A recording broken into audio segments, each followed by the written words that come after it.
नमस्कार दर्शक बंधु, आपण को आम चैनल को स्वागत। पवित्र मिथुन संक्रांति बा रज संक्रांति उपलक्षे समस्त कर्कट राशि व्यक्ति विशेष मानकु अनेक अनेक शुभेच्छा और शुभकामना। आपणकर जदि कर्कट राशि होइथाए तेबे एही भिडियोटी को थरे मात्र शेष पर्यंत देखंतु। निजर व्यस्त बहुल समय मध्यरु मात्र 10 मिनिट समय आपण निज पाई दियंतु, कहीं आमर आजिर एही कार्यक्रमटी समस्त कर्कट राशि व्यक्ति विशेषक पई बहुत गुरुत्वपूर्ण रही। कहीं गुरुत्वपूर्ण रही आपण भिडियोटी शेष पर्यंत देखिले निश्चित भावरे जानि परिबे। देखंतु आपणक कर्कट राशि रे एही मिथुन संक्रांति दिन सूर्य आसिबे द्वादश भावकु, जेउठारे गुरु एवं बुधंक सहित विराजमान करिवे। किंतु सूर्यंकर एही गोचर क्षणी गुरु एवं बुध होई जाउछंती अस्त, जहा फलरे आपणक जीवन रे बड़ प्रभाव पड़िबाकु जाउछि। किंतु एही प्रभावटी आपणको शुभ फल देब ना अशुभ फल देब ताहा जानिबा पई आपण भिडियोटी को शेष पर्यंत देखंतु। ता सहित देखंतु दर्शक बंधु, एही जून मासरे मंगल एवं बुध मध्य करिसंती राशि परिवर्तन, जहा फलरे आपणक जीवन रे मध्य बड़ परिवर्तन हेबाकु जाउछि। तेबे आसंतु जानिबा एही मिथुन संक्रांति परठारु आपणक जीवन रे कौन सबु बड़ परिवर्तन हेबाकु जाउछि। किंतु भिडियोटी आरंभ करिबा पूर्वरु जदि आपणकर भी कर्कट राशि होइथाए एवं आपण भी ईश्वर को आंतरिक भक्ति एवं विश्वास करती तेबे भिडियोटी को लाइक करंतु एवं कमेंट बॉक्स रे जय जगन्नाथ जय मां लक्ष्मी अवश्य लिखि दियंतु। ता सहित आपणक मन रे जहा भी प्रश्न रही जहा भी द्वंद्व रही आपण कमेंट बॉक्स रे लिखि जणांतु। आमे आपणक प्रश्नर उत्तर देबा पई यथा संभव प्रयास करिबु। देखंतु विलंब हेले मध्य आपणक प्रश्नर आमे निश्चित उत्तर देबु। ता सहित दर्शक बंधु जानि रखंतु जे वीडियोर मध्य भाग रे आम सह जोगाजोग करिबा पई एक व्हाट्सएप नंबर टी दिया जाइछि, जो नंबर साहाय्य रे आपण आम सह जोगाजोग करी निजर नूतन कुंडली प्रस्तुत करि परिबे किंबा आपणक कुंडली को विश्लेषण कराई परिबे। ता सहित आपणकर जदि चाकरी व्यवसाय विवाह एवं प्रेम संपर्क रे किछि समस्या चलीछि ताहार सहज समाधान करि परिबे एवं विवाह पई आपण जातक मेलन मध्य कराई परिबे। तेबे आम सह भिडियोर शेष पर्यंत जोड़ी होई रुहंतु एवं व्हाट्सएप नंबर माध्यम रे आम सह जोगाजोग करंतु। निजर जीवन को सहज एवं सरल बनांतु। एबे चलंतु कार्यक्रमटी को आगक बढ़ाइबा एवं जानिबा आपणकर राशि रे नवग्रहंकर स्थितिटी किभଳି रहिछि। देखंतु आपणकर प्रथम गृह रे मंगल, द्वितीय गृह रे केतु, अष्टम गृह रे राहु, नवम गृह रे शनि, दशम गृह रे शुक्र, एकादश गृह रे बुध एवं सूर्य, द्वादश गृह रे गुरु विराजमान करिसंती, जहा फलरे सेही गृह गुड़िकर सेमानकर प्रभाव अधिक रहिबो।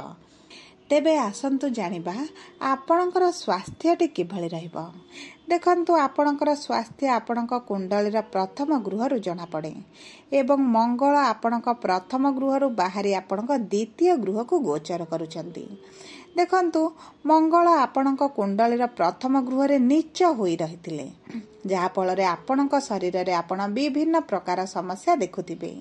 आपणकर बीपी, डायबिटीज, कोलेस्ट्रॉल बढ़िबार समस्या, ब्लड रिलेटेड जेकोसी समस्या आपण देखुथिबे। आपणकर रोग प्रतिरोधक शक्ति कम रहिबा कारणरु ठंडा, जर, खास, झाड़ा भली समस्या मध्य आपण देखुथिबे। ता सहित देखंतु जेहेतु आपणकर मंगल आपणक प्रथम गृहरु बाहरी जाइछंती, आपणकर एही सब समस्या दूर होई जिवो, स्वास्थ्य रे परिवर्तन आसीबो। आपणकर स्वास्थ्य को नहीं जो चिंता रहितला ताहा दूर होई जिवो। जदि आपण पेट जनित कौनसी एक गंभीर समस्या रे पीड़ित थिले सेतिरु मध्य आपणको आराम मिलिबो। मोटामोटी भावे देखिबा को गले आपणको स्वास्थ्य पई भल समय आसुछि। पूर्वरु जहाँ भी समस्या थिला, जहाँ भी मानसिक द्वंद्व रे रहितिले, चिंता रे रहितिले ताहा दूर होई जिवो। जदि आमे आपणक प्रेम संपर्क को देखिबा तेबे आपणक प्रेम संपर्क बा पंचम गृहर स्वामी हेउछन्ति मंगल, जे आपणकर द्वितीय गृह को गोचर करिवे एवं द्वितीय गृह रे उच्च स्थिति रे रहिबे। आपणक संपर्क रे थिबा मनमालिन, मतांतर, मतभेद सब दूर होइजिबो। उभयଙ୍କ ମଧ୍ୟରେ ବୁଝାମଣାଟି ବଢ଼ିଯିବ।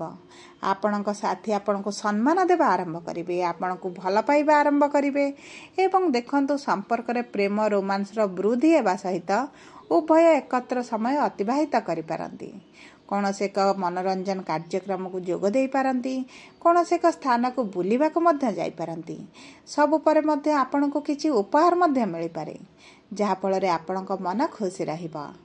ଯଦି ଆମେ ଆପଣଙ୍କର ଶିକ୍ଷାକୁ ଦେଖିବା ତେବେ ବିଦ୍ୟାର୍ଥୀମାନଙ୍କ ପାଇଁ ଏହି ମୈଥୁନ ସଂକ୍ରାନ୍ତି ପରେ ବହୁତ ଭଲ ସମୟ ଆସିଛି।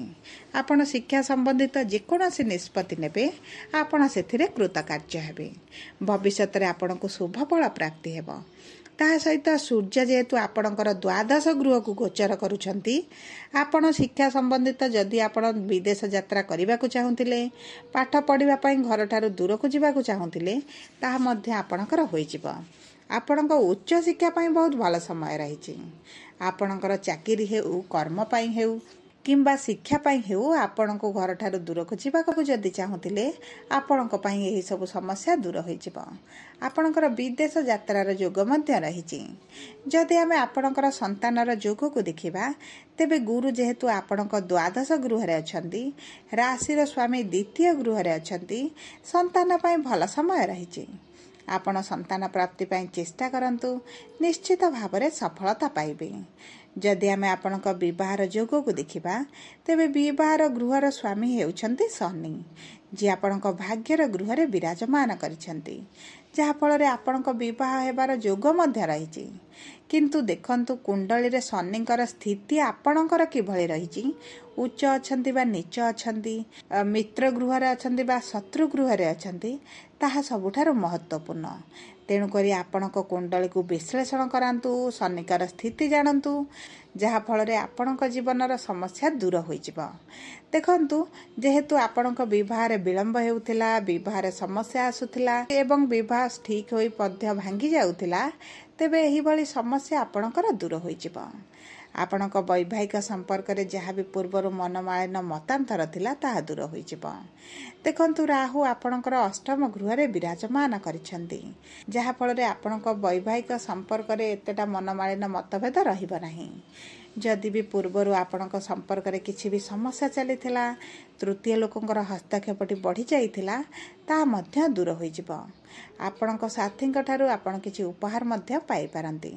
ସାଥୀଙ୍କ ସହିତ କୌଣସି ଏକ ସ୍ଥାନକୁ ବୁଲିବାକୁ ମଧ୍ୟ ଯାଇପାରନ୍ତି। ଯଦି ଆମେ ଆପଣଙ୍କର କର୍ମକୁ ଦେଖିବା ତେବେ ଆପଣଙ୍କ କର୍ମକ୍ଷେତ୍ରରେ ଶୁକ୍ର ବିରାଜମାନ କରିଛନ୍ତି ଏବଂ କେନ୍ଦ୍ରରେ ଅଛନ୍ତି, ଉଚ୍ଚରେ ଅଛନ୍ତି, ଯାହାଫଳରେ ଆପଣଙ୍କ କର୍ମକ୍ଷେତ୍ରରେ ସକାରାତ୍ମକ ପରିବର୍ତ୍ତନ ଦେଖିବେ। ଆପଣଙ୍କ ଉଚ୍ଚ ଅଧିକାରୀମାନେ ଆପଣଙ୍କ ପାଇଁ ଲାଭଦାୟକ ରହିବେ।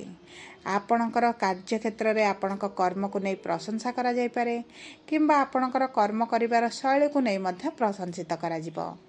ଆପଣଙ୍କର ପଦୋନ୍ନତି ହୋଇପାରେ, ଦରମା ବୃଦ୍ଧି ହୋଇପାରେ କିମ୍ବା ଆପଣଙ୍କୁ ହଠାତ୍ ଯେକୌଣସି ଉପାୟରେ ଲାଭ ମଧ୍ୟ ମିଳିପାରେ। ଯଦି ଆପଣ ବ୍ୟବସାୟୀ ଅଛନ୍ତି ତେବେ ବ୍ୟବସାୟ କ୍ଷେତ୍ରରେ ଆପଣଙ୍କୁ ଭଲ ଲାଭ ମିଳିବ। ଆପଣଙ୍କର ଲାଭ ବଢ଼ିବା ସହିତ ଆର୍ଥିକ ସ୍ଥିତିଟି ମଧ୍ୟ ମଜବୁତ ହେବ।